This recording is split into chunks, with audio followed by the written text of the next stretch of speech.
We'll see whether any of you want to weigh in. I'm sure that there will be some on the Epstein situation. We've got Energy Secretary Chris Wright at the bottom of this hour, and then Selena Zito at the bottom of the next hour. And like, I do think we could have a even more interesting conversation here. 'Cause the way we finished the hour talking about the Epstein situation, I was thinking about it more during the commercial break too. And I think a lot of times, what is it, Occam's razor that says essentially the most like, and I'm paraphrasing here for some of you that are geniuses, but basically the most likely answer is often true, The right? And I'm simplest, the paraphrasing simplest that. answer. Simplest. Yeah. And so let me just kind of dive into Epstein for a moment here and tell you what I think the Wow, simplest more, answer more, is. more Epstein. All right, Yeah, here because, we go. well, I just think there's a lot of morons that are extremely active, in particular on social media. And I think they're Did actually someone say something attacking. mean to you on Twitter just now? I'll fight them. I'll fight them.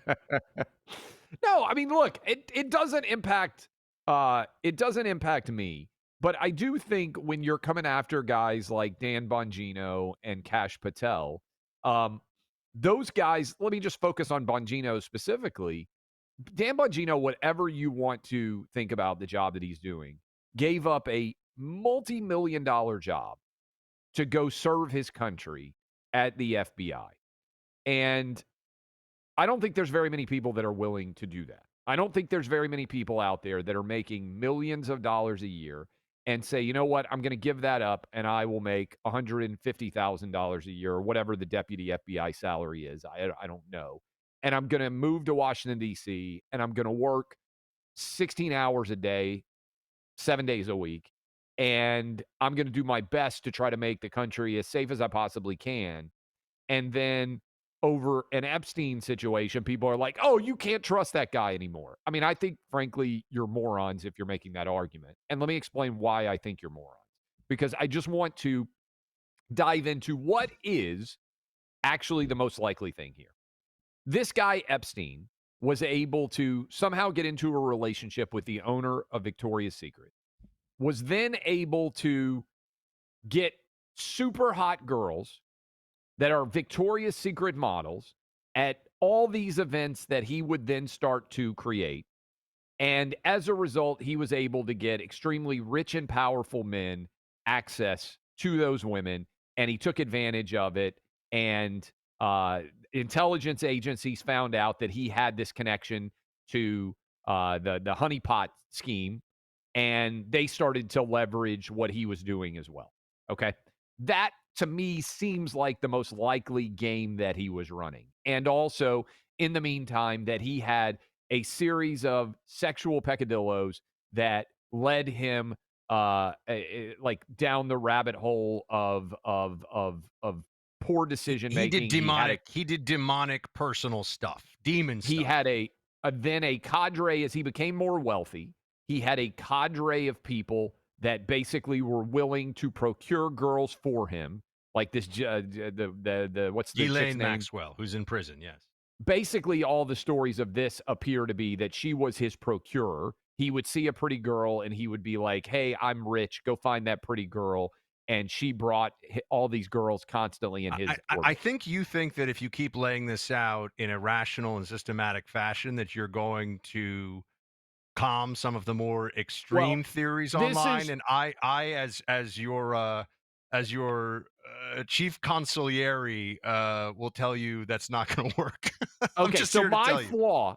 my flaw, and some of you may have recognized it, and I may have many flaws, is I think if I basically put on my lawyer hat and just lay out the facts, that I can convince almost anyone of anything.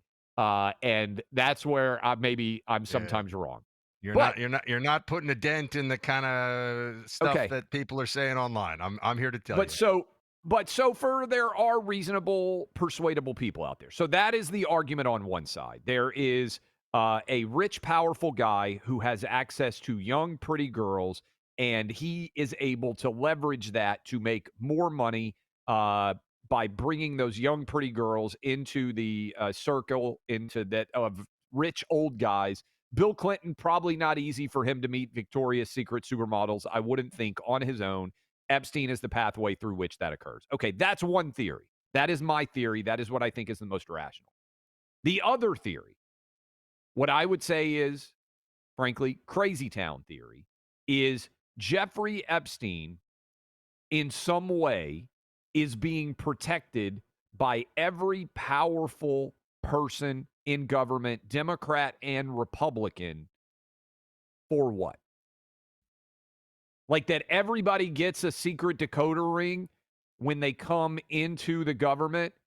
And of all the things that you would get, not like, hey, where are the aliens? Not like, hey, who killed JFK or MLK or all these things that you suddenly get sworn in with your secret, which Buck has already done. Obviously, this is satire. But Buck already did this years ago when he got his secret decoder ring when he joined the CIA a long time ago. He can't tell you about it. But you think that that really goes on? You really think that Dan Bongino worked his whole life to build an audience and then left the money that he was making to go to the FBI, got his secret decoder ring, and now he wants to cover for Jeffrey Epstein? And Kash Patel did it, and Pam Bondi did it, and all of the other, and Merrick Garland did it. You really think that that's what's going on? That there's some grand conspiracy, and the one that they're All going to right, all right. protect is Jeffrey Epstein? I mean, does Counselor, anybody like? counselor, you've made your case, all right? I You've just made your like there case. is no rational. The conspiracy theory here is irrational. Now, your point, is it messy that there's a minute missing of the Epstein? And that they didn't tell us until people figured it out? That's And just by the way, bad practice.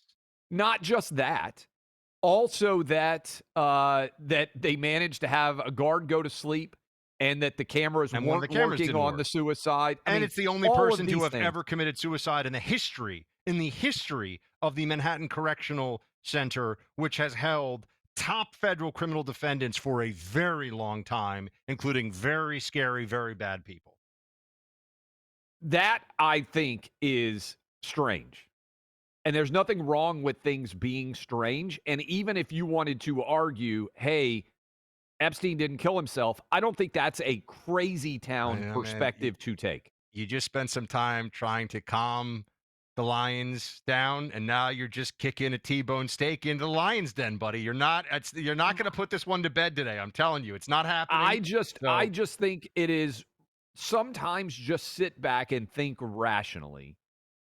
How many series of things have to be true in order for your story to be true versus the story that I told?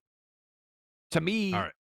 that's what the whole purpose of a jury is. So, I just think that Send your there's a lot of. emails and send us your talkbacks if you have an answer to that question, or if you want to take issue with Clay. Now, Let me say I'm this feeling too. Trump on this one. I think we should do some news of the day Let me today. say this also on the Epstein, because this is news of the day. I don't think Trump is doing, I don't think Trump did a good job answering the question that he got about Epstein today. Because I think it's just going to lead more conspiracies out there. I think Trump should sit down and just say what I said. You think the whole government's protecting a pedophile? No. Like this, the conspiracy theories don't add up based on the individuals who are involved. All right. So Trump, is he still talking, by the way, at the cabinet meeting? Because we started Yeah, off the he's still show going. saying he's still going. Yeah. We started off the show saying, hey, should we go to the Trump cabinet meeting live? And I said to Buck, he may talk for an hour and a half. We would just be sitting here like, how are we going to know when to jump in and out of it? He still is going, and it is pretty crazy, and it's wild to me. I mean, it is absolutely wild that he is still going.